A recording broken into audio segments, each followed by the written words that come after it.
This is Grapple, a game that I challenged myself to make in a single month. To show you where this started, I'm going to have to take you back around 2 years.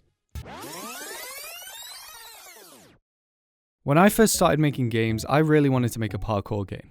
I had a lot of friends who were into speedrunning at the time, so I guess that must have rubbed off on me or something, I don't really know. Of course, I didn't get further than importing someone else's movement code and setting up a few levels, but since that day it's always been in the back of my mind to reattempt the feat, and prove to myself that I can do it. Other than wanting to make a parkour game, I didn't really have any more ideas. One thing was for certain though, I needed a way to differentiate myself from all the other parkour games and make something unique. The first thing I thought of was a game where you jump from planet to planet with a spherical gravity system. Immediately, I knew this wouldn't really work due to the buggy nature of creating that system from scratch, as well as the nightmare that would be level design. I was stumped for a while before stumbling across an idea of a grappling hook. At first, I thought there would be a bunch of games with grappling hooks as a main mechanic on Steam, but after a quick search around, they seemed to be much less abundant than I initially thought. I'd also recently created a little 2D prototype with a glider, so I thought mixing these two ideas together could create a truly unique combination. With an idea in mind, I got to developing in Unity. The hardest part of this game is probably going to be the movement. It was the thing that I struggled with most 2 years ago when I first tried to create this game, and 2 years later it's probably still going to be just as difficult. You see, getting the players to move around the world isn't too difficult on its own. However, putting momentum into the mix makes creating our movement system so much more difficult. Essentially, when we jump and let go of a key in the air, rather than just dropping to the ground, we want our player to continue in the direction that they jumped. This can be done with forces. However, as forces are additive, it means that we're just going to keep accelerating to infinity. To get around this, we can impose a maximum cap for our velocity. This works, however, we're going to reach it pretty quickly, and in our game we want to build up momentum from chaining good swings. So we can actually make this cap dynamic and slowly increase it if our actual velocity is above around 95% of max velocity, and decrease the max if we're below 95% of the max velocity. This should give us the feeling we want, so let's just get into it. I've got a basic version of this movement system working already, and we're able to walk around the world, and we do have momentum. The max velocity is still static, but we can change that later on once we have the hook set up. So onto the grappling hook. The hook has three main parts. Checking that the surface we are looking at is actually something we can grapple to, the physics, and the graphics. The surface checking is as easy as just shooting a ray out from the camera and checking if it intersects with the surface we deem swingable. We can define a swingable object by putting them in a swingable layer and adding that to our raycast check. So onto the physics. This is slightly more complicated. At first, I thought about trying to code the springy nature of the grappling hook from scratch, before remembering Unity has built-in spring component that can do the majority of the heavy lifting for us.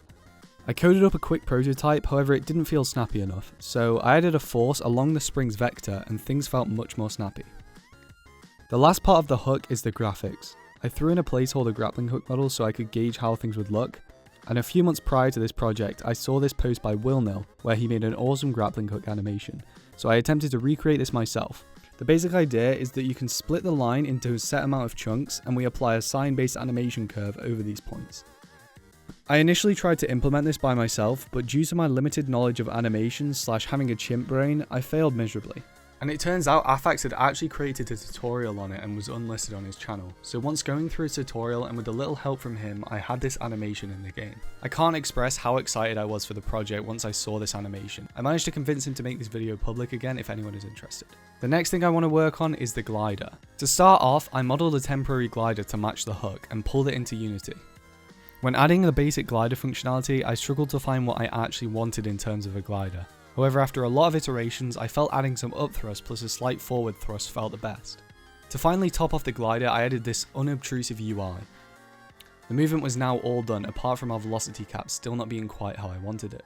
So I quickly made the velocity cap dynamic and things already felt so much better. Alright, so the movement section of the game is pretty much complete now and we can move on to updating the graphics and sounds. You're probably thinking to yourself that it's a little early to be adding sounds, and you're definitely right. However, it wouldn't have made for a great video if the game looked like this 90% of the way through and I spent the last 10% polishing.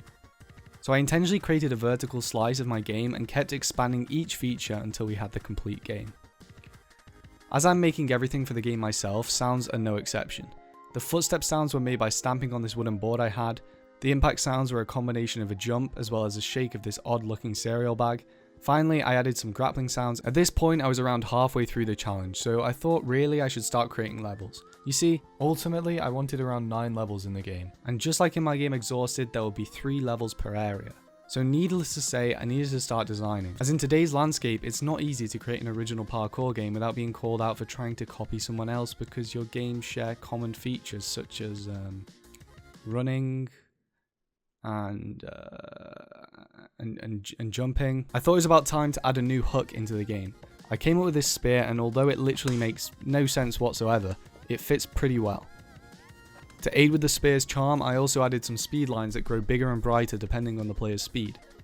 For some reason, I'd had the idea of mushrooms in my head since day one, so I decided to theme the first 3 levels around the mushroom forest, similar to those found in Minecraft and Mario Kart. So I hopped onto Twitch and streamed creating these little mushroom models. I also made this tree with an astronomical amount of vertices. I thought with it being a small game it wouldn't have mattered too much, but you'll find out later I couldn't have been more wrong. And with that I was ready to start blocking out my level by creating some terrain. I used a package called PolyBrush in order to create the terrain, and to be fair it was pretty simple to use. You can see here how I added each part of the level step by step. When adding the grass into the level, I actually had a ton of performance issues, so I created a script that would just loop through all the vertices and all of the grass meshes and convert them into a single mesh. This didn't fix the issue completely though, so overlooking the millions of vertices in the trees, I moved on to adding Occlusion Culling, which is essentially a way of not rendering an object if it's blocked by another object. This seemed to fix most of the performance bugs, so I just moved on. The first level was pretty much complete. I just had to add the mushroom's ability to bounce the player, and I topped it off with a particle system as well as a juicy animation. And it worked almost flawlessly. As the mushrooms and glider go hand in hand, I thought it was about time we remodeled the glider. To finish off the first level, I added an end screen, quite obviously inspired by Cluster Truck, and then moved on to level 2. The thing with level design is that it only gets easier as you build more levels and increase your arsenal of models. So the next 2 levels are basically just the first, but with a different layout and some shortcuts sprinkled in. In these 3 levels, I tried to keep them as linear as possible to teach the core mechanics of the game naturally rather than having a concrete tutorial. Level 4 is where things start to change a lot. The second biome I selected was the desert, and I wanted to focus these levels a lot more on multiple routes and large open spaces. Perhaps one of the most famous examples of multiple routes is the Great Pyramid's intricate network of hallways. So I designed a pyramid in Blender with a small opening at the bottom and top and started creating the rooms. I won't reveal too much, but there's definitely a lot of ways to beat this level than first meets the eye. Level 5 and 6 introduced a rising lava mechanic to add some more challenge. One thing is that I want to ensure all the levels are easily beatable, but the real fun comes in doing them as fast as possible. So having more challenges definitely aids with that. Level 7 once again switches up the biome by making things snowy and frozen. This area is definitely my favourite in terms of level design. In a way, it's the complete opposite of the desert levels, as the player has to snake their way through intricate catacombs without much margin for error. The final thing I needed to do for the game's visuals was add a main menu. So I did that as well as some clean level loading transitions. For the final day, all I really had left to do was add some music into the game. I wanted to give myself a go at making music, but if it was bad, which let's be honest it probably was, I wanted to have some backups. The music you're hearing now is what my friend Justin created for the forest level.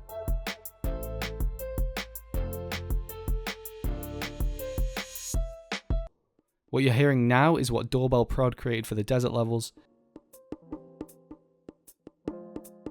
You can check out these awesome musicians in the description. Now let's discuss how you can play this game. Although I wanted this game to be a commercial game, you can actually download it and play it for free. I ultimately did this for fun and not to make money, so I would feel immoral to charge you for it. You can leave a donation though if you feel so inclined, but if you do play and you have a good time, then please at the very least consider leaving a sub to the channel and liking the video. It helps out more than you can ever imagine, and I appreciate it so much. I also want to say that if the game makes enough money off donations to cover the cost of a Steam page, I'll be more than happy to put it on there with a few extra levels. So, just a little bit of incentive for people to donate. You can find links to the Discord server in the description where people have been posting speedrunning times and talking about the game. You'll also get to test any of my games early and hunt down bugs. Thanks so much for watching this video, and hopefully I'll see you very soon.